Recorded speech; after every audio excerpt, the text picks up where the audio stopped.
Dans cette nouvelle séquence, je vais aborder un sujet un petit peu tabou, mais voilà, à un moment, il faut voir les choses aussi, arrêter de se voiler la face et avoir un petit peu plus de clarté aussi par rapport à sa réalité, par rapport à la réalité dans laquelle on vit. Le sujet que je vais aborder un petit peu tabou, c'est celui de la relation à l'autre. Et faire aussi une petite mise en perspective entre le fait d'être célibataire ou le fait d'être finalement colocataire de son partenaire de vie pour les personnes qui sont en couple. Et c'est quelque chose qui est de plus en plus répandu à mon sens. Moi, je vois beaucoup ça dans mes consultations. C'est soit des personnes célibataires qui ont beaucoup de difficultés finalement à créer une relation engageante, intime, connectée avec leur partenaire, ou soit des personnes qui sont déjà en couple, donc prétendument partenaires de vie, mais en fait qui ont une posture de colocataire. Et à mon sens, pourquoi on en arrive à cette extrémité, c'est la recherche pour la deuxième partie, la deuxième catégorie des personnes, les colocataires de leurs partenaires, c'est la recherche extrême de sécurité, au point des fois d'accepter des choses voilà, qui ne sont pas forcément acceptables, ou de finalement s'asseoir sur une certaine liberté, une certaine souveraineté, mais en préférant la sécurité. Alors, il n'y a pas de jugement, parce que la situation actuelle, la société actuelle fait que être en colocation, ça peut être sympa aussi. Mais du coup, c'est pas vraiment une relation parce que les éléments qui vont manquer, c'est l'absence de connexion, l'absence cruelle d'intimité et l'absence de connexion émotionnelle entre les deux partenaires. Et moi, c'est les points justement sur lesquels j'aime opérer quand je suis en consultation, c'est aller créer plus d'intimité émotionnelle et relationnelle pour la personne qui me consulte, qui, quoi qu'il arrive, et qu'elle soit célibataire ou partenaire, et dans sa solitude, en fait, quand même, quand elle me consulte, pour aboutir justement à une connexion beaucoup plus riche, beaucoup plus impactante, beaucoup plus nourrissante, beaucoup plus engageante, où les deux partenaires finalement sont tellement engagés et connectés à eux-mêmes, sont tellement au clair aussi dans leur intimité, dans leur capacité aussi à poser des limites, à savoir dire non, à respecter l'équilibre entre euh, intimité, indépendance, on va dire le fait d'être solitaire, et le fait aussi de pouvoir être en interaction ou en interdépendance avec une autre personne, sans non plus tomber dans les travers de la dépendance affective. Donc en fait, c'est tout un art, toute une harmonie à rechercher, un équilibre à instaurer aussi en soi, d'avoir des moments de connexion à soi.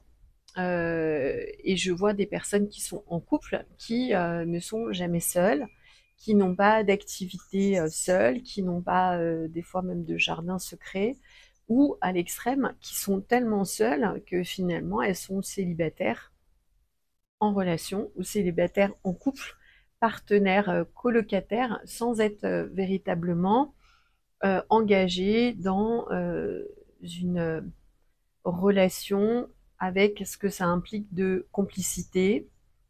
d'intimité, de rapprochement, sur tous les plans, hein, que ce soit émotionnel, charnel,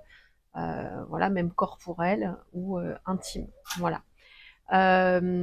Et ça, c'est un sujet pour moi qui va être le sujet des prochaines années, parce qu'il y a beaucoup, de plus en plus de sentiments de d'isolement, de solitude, de déconnexion aussi au monde, de déconnexion à soi, qui sont amplifiées par toutes les programmations sociales, par le développement du numérique, du virtuel, du distanciel, Et c'est vrai que tout ça, ça empêche finalement l'introspection en soi, ça empêche la connexion émotionnelle à soi-même. Et donc du coup, après, ce qu'on a à partager finalement, des fois c'est uniquement sa présence physique ou même sexuelle, sans qu'il y ait d'autres intimités sexuelles ou émotionnelles ou euh, mentales même des fois. Voilà. Donc en fait, tous ces constats, pour moi, sont des choses qu'il va falloir améliorer, qu'il va falloir dépasser, qu'il va falloir surmonter pour pouvoir continuer à être en joie, à avoir du plaisir, à être en véritable relation, en relation authentique, avoir bah, pouvoir finalement ressentir l'amour véritable pour quelqu'un. Et déjà, ça passe par ressentir l'amour véritable pour soi. Et tout ça, ça part pour moi d'une démarche qui est totalement individuelle, donc que vous pouvez faire si vous êtes à la fois célibataire ou à la fois partenaire, qui va vous faire gagner du temps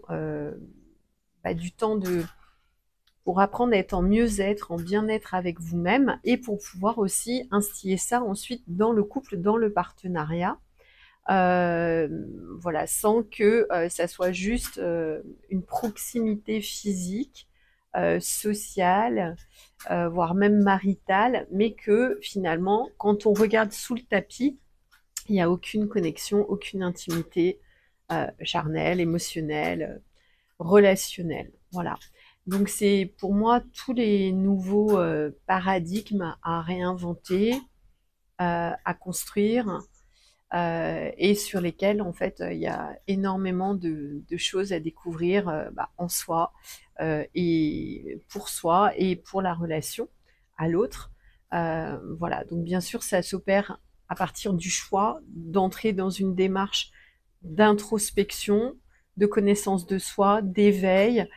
une démarche qui va beaucoup plus passer par un accompagnement de l'être, en ce qui me concerne, plutôt qu'un accompagnement personnel, parce qu'on sait que la personne est souvent malheureuse parce que justement elle a des choix et des besoins qui sont trop personnels, alors que l'être a des considérations et des aspirations beaucoup plus profondes